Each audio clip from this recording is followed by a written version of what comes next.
today comes from the Infidelity subreddit. Our guest writes, I was in a relationship with a serial cheater, a 32-year-old male who we'll call Sam. He cheated on me. I'm a 27-year-old female. I forgave him, and he cheated on me again 3 years later. This was my first true love and my first real relationship. We lived together. He cheated on me within our first year together. He said he wasn't in love at the time while we were committed. He gave me access to all of his phone accounts, emails, etc., so that I could feel secure and trust him again. We had an amazing relationship for over 3 years after that. There were regular ups and downs. I supported him through everything, and we grew to become more prosperous together. We had a few fights with name calling. He would never take feedback, and he just attacked me more. I even started mirroring his actions and started yelling back. I recently found a screenshot saved on his laptop because I was using his laptop while mine was in for repair.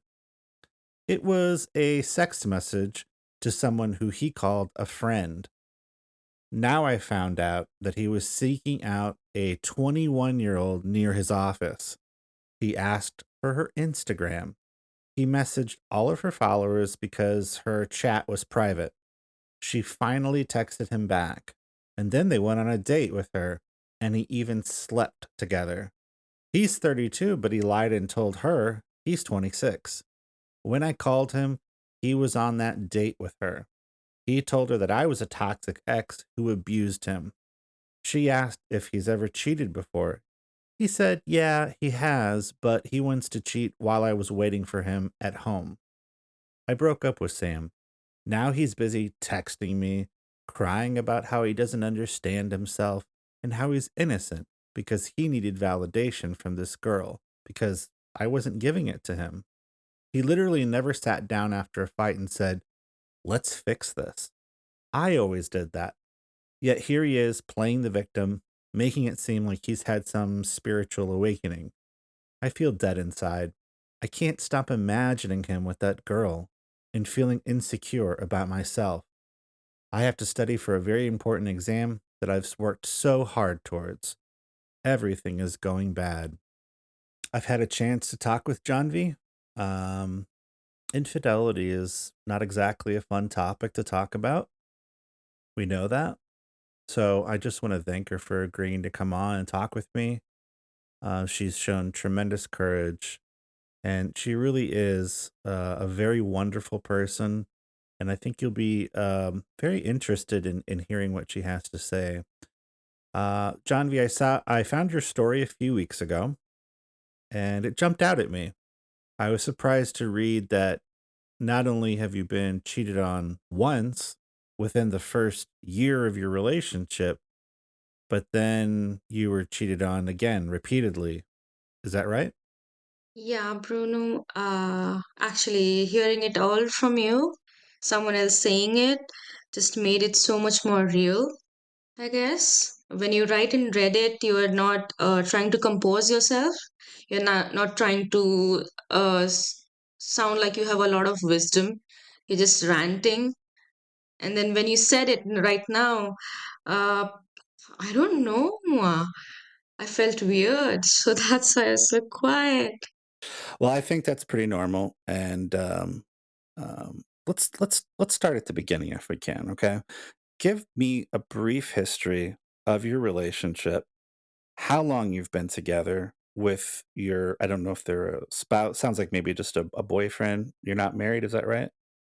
Yeah. He was a boyfriend. We're planning to like get engaged and get married in like 1.5 years, I guess. So I met him on Tinder. Like I joined Tinder as a dare. So my friends asked me to go on a couple of dates in a week. So but being like a person who has never dated anyone, like especially on a dating app, everyone I met, I made a friend rather than I looking for, an encounter or, something more. So he was also part of that. So for 1 year, we were just friends. And then one day he asked me out. I didn't know what to say to him, and I just deflected it. And next time we were talking, he was like, "We were a couple, you know." And he just said it out of nowhere, and I was like, "Okay, we are a couple." And then in the first year of relationship, he cheated. I was because I'm a very trusting person, and you don't go into a relationship thinking that someone will cheat. So you said he cheated on you in the first year, right, that you were together? Yeah, yeah. And can I ask, how did you find out about it the first time? First time it was small things, I guess. I used to do his laundry. Like, there were things and chores at home. Like, we were sometimes living together. So I would do some of his stuff and he would cook for me because I don't like cooking. So I would find different color hairs. Like, my hair is like dark black and they would be brown, like colored hair. They were not mine. And his behavior, like the way he would keep his phone, the way he would like deflect when someone is calling. He would his flat was very small, so he'll just run out when he'll get a call, but sometimes he wouldn't. So it was a time when same thing happened. Like, I was just going through some Google photos on his laptop, and I was scrolling down because there were some cute pictures of us and some of our memories, and I saw them. And it was actually some photos and also a video of them having sex. Oh, wow. That's just the first year? Yeah. Wow. Were you able to recover from that in any way? I think through whole all of it, it's basically the reason I stayed is my basic nature of not giving up. I'm a very stubborn person. If something seems like, someone tells me this, Janvi, you can't do it, I'll make sure I do it. So we started with a relationship that it sounds like maybe, and correct me if I'm wrong, that maybe you were a little hesitant to get involved, but he was persistent and he kept asking, and you're a very trusting person. And so you got involved with them. But then in the first year of being together, you had your first encounter with infidelity from just looking through these Google photos and finding videos, illicit videos and photos with this other girl. Is that correct so far? Yeah, you're right.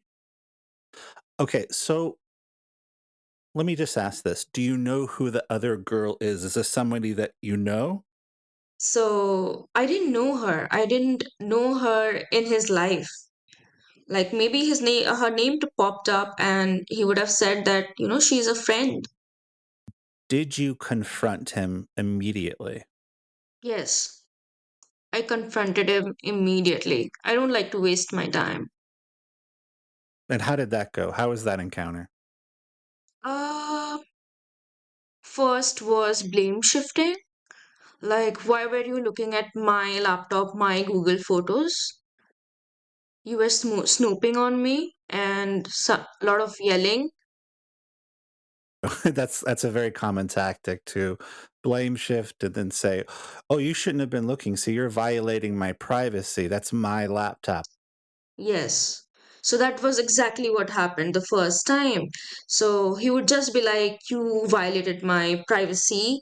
This was the wrong thing." So everywhere, initially, he became the victim. So let's move forward now to the most recent bout with the infidelity, and I like I said, I think we have a pretty good handle on maybe what happened the first time, a pretty clear picture. But what brought you to Reddit with this story? What happened? What was different now? It sounds like you had 3 good years, but then it sounds like everything kind of went downhill again. So I would tell you what made me question things. So Sam has a habit of coming from office. and then going to the gym. So, like, I would come at around 4 o'clock from my college. I would cook for him so that when he comes, he has food and he'll have it, he'll take a rest, and then he'll go to the gym. Recently, he would just come home and he would take the food, he'll take his phone, he'd open YouTube, and he would not chat with me, which was a daily occurrence. Usually, he would come and he would tell me about his day, and we'll have a laugh and we'll talk about mine. And that's the schedule that we were on. But it wasn't happening. Second thing was the way he used his phone. He would hide it, he would tilt it. And the third thing was repetitive whenever we fought, whenever, not even fought, whenever I wanted a discussion, he'll leave the house. So he was very secretive with his phone. He's tilting it, making sure that you can't see whatever he's looking at. And because he's not talking to you after work, he's not doing the things that, you normally would do. And now he's kind of retreating to his phone. And you're starting to take notice of all of these things. Yeah, that was it. And another thing was we hadn't had a good sexual life. Like we hadn't had sex in 2 months. Okay. Did you find out hard evidence? Because if I'm reading your Reddit post, you say that he asked a girl near his office who's 21 for her Instagram. So recently, what happened that I think it was last Monday. Yeah, it was Monday, the first day that I had my exams. So I came home and was going through, I think it was something that I got on my WhatsApp group from my college. And I opened that photo, and that opened into his, redirected me into his Google Photos because that was a Google photo image and his thing was logged in. So then I saw the screenshot in which he's commenting on one of our, I think, WhatsApp status by something like explicit, like, I want to do this with you or something like that. And then she was like, come home. And then he is like, where? And she gives the location, and then he's like, haha, like he just laughs about it. And when I found this out, I texted him immediately. He was not home yet. And he would be like, this is how we talk. This is funny for us. And I'm like, how is this funny? In what world is this funny? And what kind of people are you guys? Like, am I not cool enough? Like, this was my reaction. Am I not cool enough for this world? Why can't I talk to my guy friends like this? I have guy friends. I am way closer to my guy friends than I am to my girlfriends. Why can't I be openly sexting with those people and be like, haha, we are sexting, but we're laughing about it? And then this was the first occurrence, like last Monday. And then I suddenly realized that this won't be enough for me to break up with him, because he would just say it was a text and then we'll reconcile. But this time I was like, if there is something more, which I felt in my gut that there is something more, I don't want to reconcile. So I put my private investigator hat on and I went through his Gmail. So in his Gmail, I was just going through some of his transactions, and there was this, I don't know if you understand Indian currency, but there was this transaction of 1000 rupees over a payment gateway that we use UPI, or to a person. And usually when you are paying to a merchant or paying to maybe a cab or anything, then that cab things appears up or the merchant names appears up. But this was a full name of a girl, and somehow over all this like 40, 50 transaction, her name stuck. Her name stuck with me. I don't know why. Like, I don't know, maybe we have a thing for this. So I went into the Instagram and I searched for her. And the first thing that I saw is it was written 21-year-old. And I'm like, huh. And then they follow each other. I'm like, huh, huh. And because he's 32, right? So there was no reason for a 21-year-old to follow each other because he doesn't follow people that he doesn't know. And there's no way he knows a 21-year-old girl. Like even the interns in his office are older than that, like the general age of people here, and every person that is in his life, I know something about them. So I've seen that he has liked all these messages. That was also new. He doesn't like messages of the photos of people on Instagram. So and it was not a coincidence that he has sent money to this girl. So at that time, he was not here. He was leaving for his hometown for the celebration of Holi, the celebration of the Festival of Colors in India. So we go back to home, like if we can. So he was on his way, and I texted him, like, did you do something? And he was like, what? And he was like, did you look into my Gmail or anything again? And I'm like, did you do something? Are you involved with someone? And he's like, no. And then, like, I took the name of this girl, let's say Jessie. And I'm like, do you know Jessie? And he was like, no.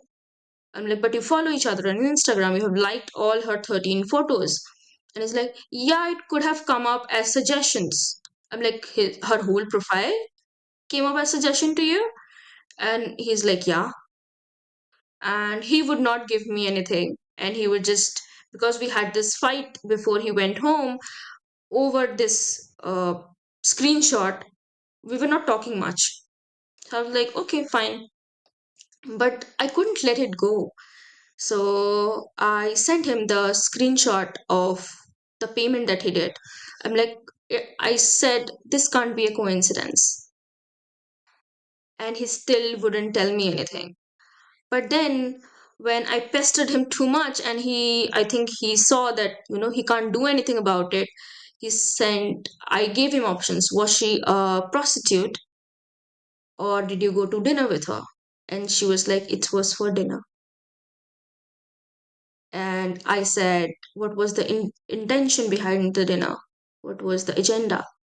And he was like, I needed validation. And I'm like, validation of what? And he's like, things are not good with us, so I needed validation from her. And I'm like, from a person who is 11 years younger than you, you don't, your brain doesn't work in the same range. How would her validation work? I'm here sitting with, yeah, I'm here sitting with 2.5 degrees, and my validation doesn't work with you. I see. So, how would you describe, you talked about the screenshot of the sexting, and he mentioned, "Oh, that's just the way me and my friends talk." And then you found in you decided, like you said, I'm going to put on my private investigator hat and I'm going to go looking for something because I just have a feeling that this is not the whole story.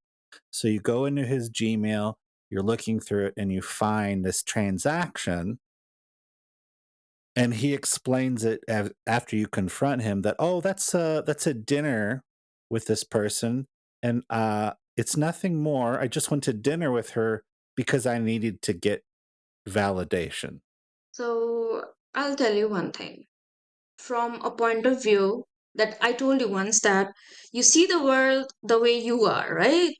I see world the way I am. So when I see the 21-year-old, I saw myself as 21-year-old. And would I go on a date with a 32-year-old? My answer was no. I would not be feeling safe enough to do that. So the first thing I did was, before this would go further, I wanted to contact that girl. That girl, this was my boyfriend. Whatever is going on, you need to be aware of this, and you need to get out of the situation. Because I have my younger cousin who is 22, and I see the mindset, and they are like so innocent, they're so naive. And considering the damage that he can do, and now I see his potential, I did not want to willingly sit back and know that he's doing something wrong and let it happen. So what I did is I have like 2 to 3 accounts on Instagram, because I have a meme page, I have this and that, and I texted her. I Because she doesn't have a private account, so I DM'd her the whole thing, like, did you meet Sam, and this is his age, and blah blah blah, and everything. So while this was all happening, the only thing I knew was that he went on dinner with her, and I don't know, I believed him, I guess, because the way he hugged me before he left for his hometown and told me, we'll talk about it, we'll fix things. That's what he said. He looked into my eyes and he said, we'll fix things, and I believed him. But then, like, this would be around, I think, Thursday or Friday, I get this text from this girl, and she's like, yes, I went on a date with him. And then she reveals to me this whole story, where I've also mentioned on Reddit how he pursued her, how he was desperate about her. So he DM'd all her like 50 followers, like following the 50 people that she was following, to make her DM him. And then he met her for this date thing. And then the story continues. So that day when he went to his hometown, he said that he's going to his sister's place because the next day they'll go home together in her car. That day, according to that girl, she was invited.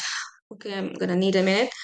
She was invited to his sister's place so that they can hook up. And they hooked up. And the reaction that I got from the girl was, I wish you contacted me sooner, because maybe I would have started a relationship with him. And oh my God, I didn't know he was a 32-year-old. He told me he's 26. So here is the whole manipulation game, where she is saying that, the first time he met me, he was like, I want to marry soon, I want to marry you, I love you, and everything. Like, he's love bombing her. And I don't know how people flirt. I've never flirted with a man outside of my relationship, so I don't know if that's flirting. I don't know anything about it. So he was doing all these extreme things, which even as a 21-year-old, she could see that he was going on extreme. But she was a person that she told me that she was open to hooking up and everything. And obviously, she went home with him, maybe because he said that, this is my sister's place. And by the way, his sister knew, I told you, right, that she did not like me.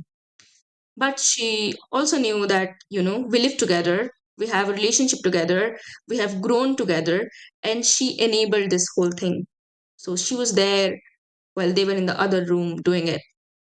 So, as much as I don't blame her, obviously, because it was his thing, but as much as I want to trust women now, it's gone. Right. Yeah. Men is a different thing. Obviously, I don't trust them anymore, but I also don't trust women now. Then I confronted him. No, I did not confront him, because the girl was like, let this happen for a while.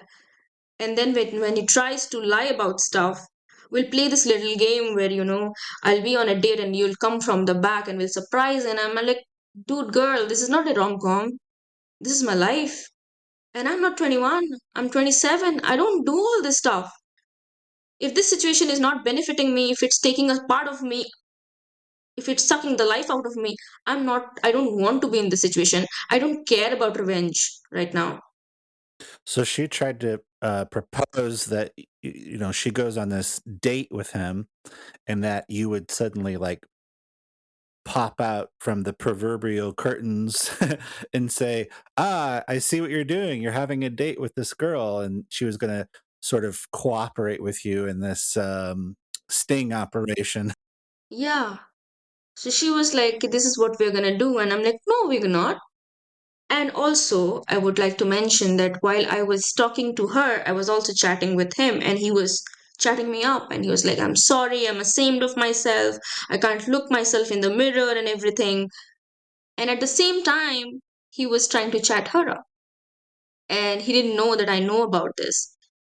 So even if, let's say hypothetically, I would say that okay, this was a tiny mishap and we would have let it go, I knew on spot in real time that he was lying to me.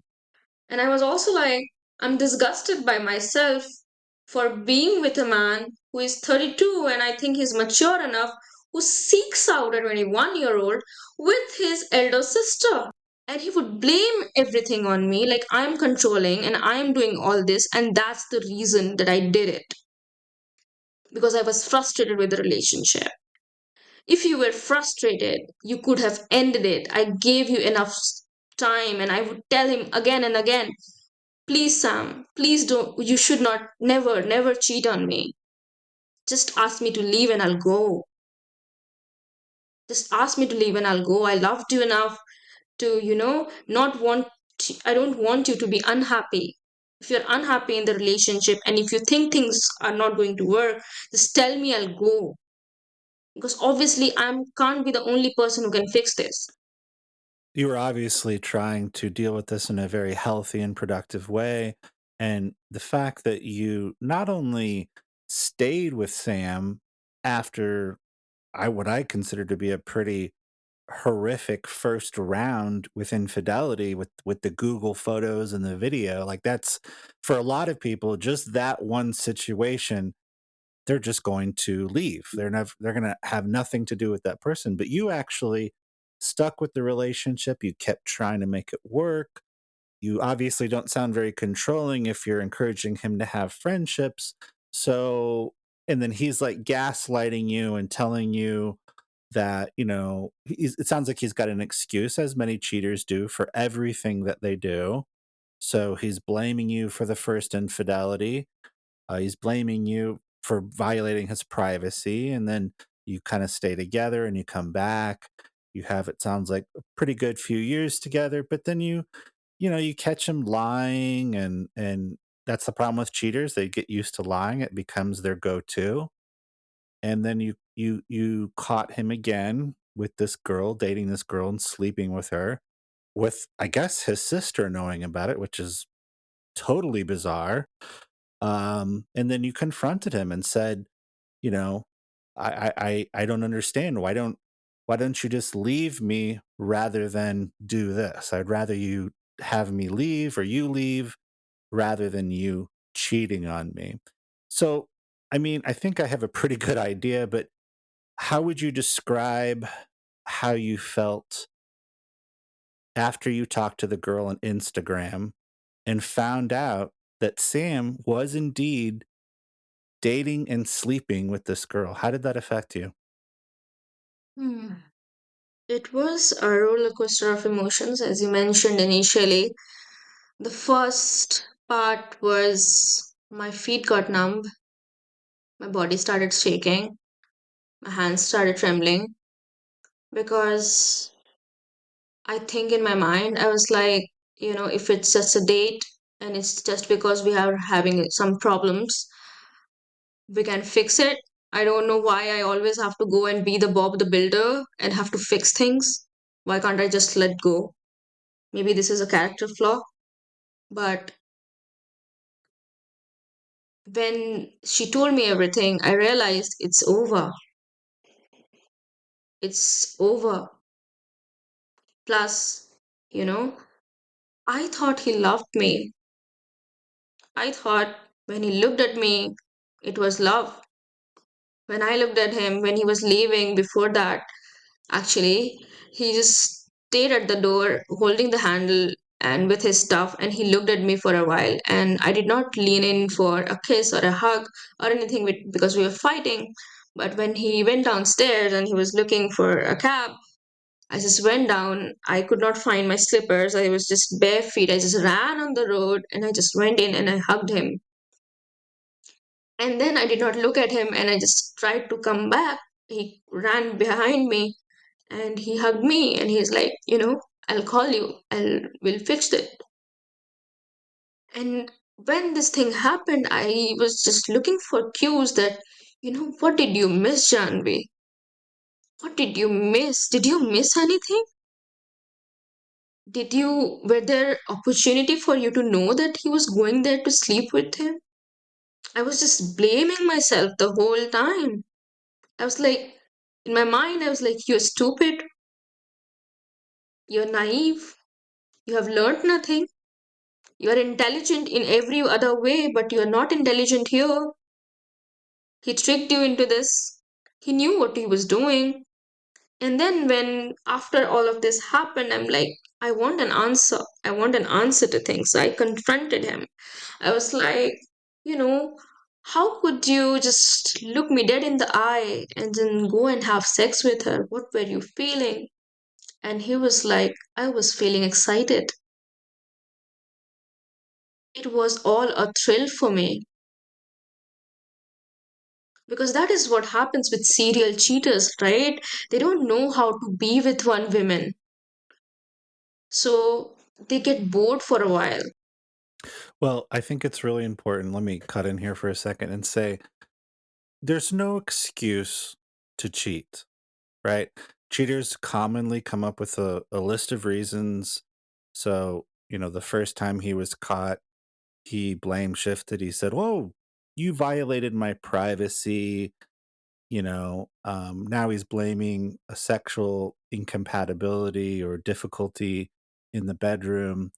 Um, and so this is very, very common. And it's really unfortunate because what ends up happening is the victim, who is, by the way, you're the victim and you were abused by your partner. What he did is abuse. It would be equivalent to him punching you in the face repeatedly, except this is actually worse because it will go into your psyche and you will develop neurological connections that will change the way that you look at men and women in relationships going forward.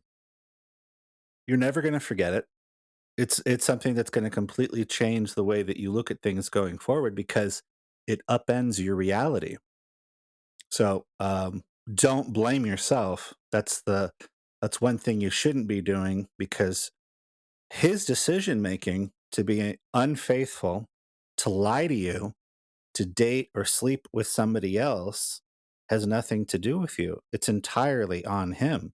If he wanted out of the relationship, if he wasn't finding it thrilling enough or whatever his priorities are, then he should have left the relationship rather than cheat.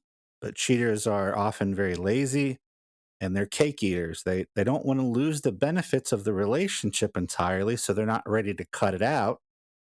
So they keep that and then they use their alone time to formulate a second life with somebody else. They're very greedy, they're very entitled, and this is how they handle things. But it's really important as you're moving forward through all this, understand that first of all, it's natural to blame yourself, but you are John V are absolutely not to blame for Sam's decision making. Yeah, I understand that. And, like my logical brain knows it, my emotional side doesn't. And the problem with it is, I'm always like, after I started preparing for this exam, I put on like 13 kgs, okay? So I became chubby, and I'm like, did I not take care of myself? And he knew I was struggling. I have PCOS and everything. And I'm like, maybe I should have taken care of myself. Maybe he didn't find me attractive anymore, and it was all my fault. And I see this 21-year-old who's like, she's like, looks completely the opposite of me. And I'm like, this is what he wanted, and I was not it. But then my logical brain is like, well, what stopped him from wanting that? What stopped him from being with someone that looks like that? I didn't ask it. I was not the person who asked him to be in a relationship. He was the one who approached me. The first time I tried to break up after the infidelity, it was his opening. He could have just left. And he didn't get it. He never got it. Like, He never understood it, and I think that the last few days he's trying to convince me that, Janvi, there is something wrong with me. Why did I cheat? And why couldn't I just be with you and make this work? I think something is inherently wrong with me. How do I fix this? And I'm here like, dude, do it on your own. Just do it on your own because this is not my work. You were like 10% human. I made you 60% human. Do the other 40%. I'm not gonna do it for you. I'm not your mother. Okay. So you're obviously not trying to reconcile with him. You're done with the relationship, it sounds like, and he's trying to have a pity party for himself by saying, "Oh, John V, I don't know what to do. I'm not sure what's wrong with me. I don't know why I cheated." And so he's sort of trying to play, not so much that he's the victim, but he needs your pity and empathy. Do you have a support network, friends, family to help you through this time? Uh, my brother lives with me, so the thing that irritated him the most is the thing that is saving me right now. So my brother is my baby. Right now, I'm his baby. So yeah, and I have a cousin who is 22-year old. She's cute and small, and but these people are taking care of me. They're ensuring that I eat, even if I think I have gotten a bit of a body dysmorphia because I can't eat more than like 2 spoon. Then I started puking because I think I hate my body somehow, and I think it will go away. And then my friends are helping me study because I read the same thing for like 50 times, but I can't remember it because I think my brain is fried. Right now, the thing that gives me the most anxiety is how this is affecting my career and the thing that I have worked like my entire existence in this world towards my career and making something out of my life, and how he screwed up with me at just the right time for him to screw up with me. Like, he was not screwing up the relationship, he was destroying me. So it sounds like he moved out. Is that correct? No, he hasn't. Oh, so you're still living together. So basically, he is at his hometown. So he's supposed to come back. But I told him, you can't come back until I move out because this house is not for, because my brother is going to leave in like a week or two.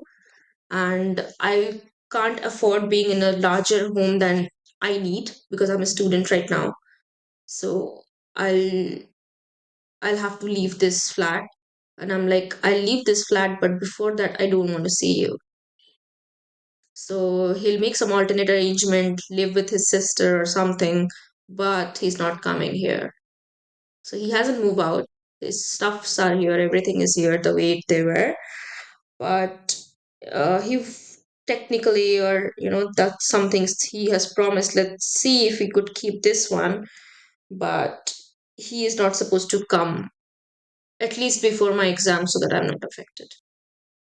What advice would you give, if any, to someone in a similar situation as you? The one advice, like, I'm not out of it, like, I have not figured it out, so I don't know how much this is relevant for anyone. The first advice I would give anyone is not to do anything self destructive. Like, I know that you can't separate yourself from the situation or from being held responsible for what happened, but get some perspective, get other people's perspective and not yours, because right now your feelings are everywhere, and don't do anything self destructive. Another thing I would like to say is don't be ashamed of yourself. It was not your fault. It was not your fault. If it wasn't you, if it was someone else, he would have done the exact same thing. Nothing would have stopped him. Nothing would have stopped him. The one, another thing that he said that struck with me was, you acted like I was your possession.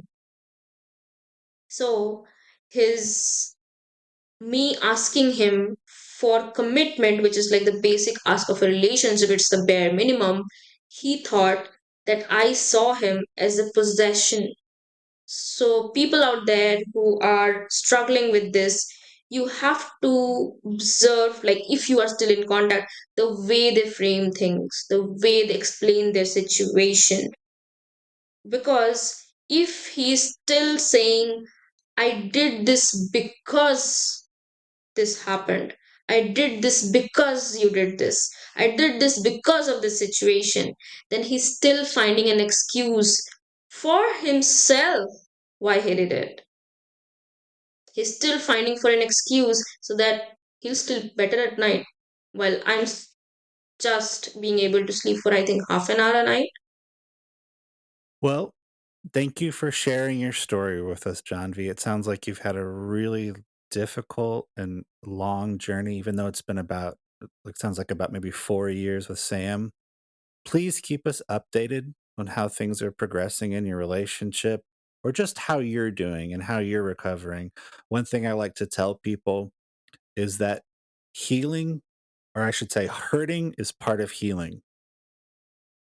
And so it's part of the process of becoming strong again is feeling that pain.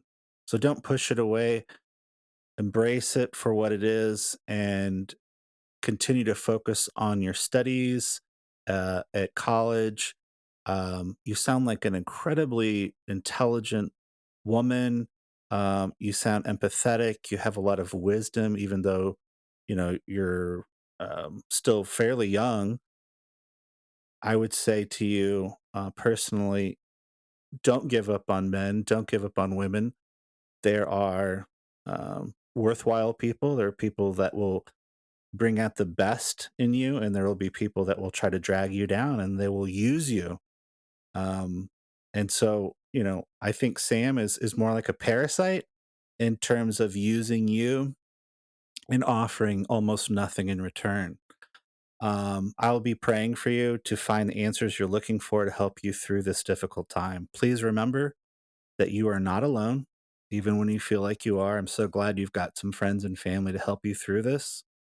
And so many people out there are going through a similar situation. Everyone's got a unique story, but um, it's not easy and it can be extremely heartbreaking. But we want to support you in any way that we can and see you get through this and be a happier, healthier, and stronger person in whatever form that takes. So I really wish you all the best, John V. Thank you so much for coming on and talking to me and sharing your story. Thank you, Bruno. Thank you. Yeah. Yeah, thank you. Thank you for this opportunity. Yeah. Thank you so much. God bless. And I hope we can talk to you again soon. Yeah, I hope that too. Yeah.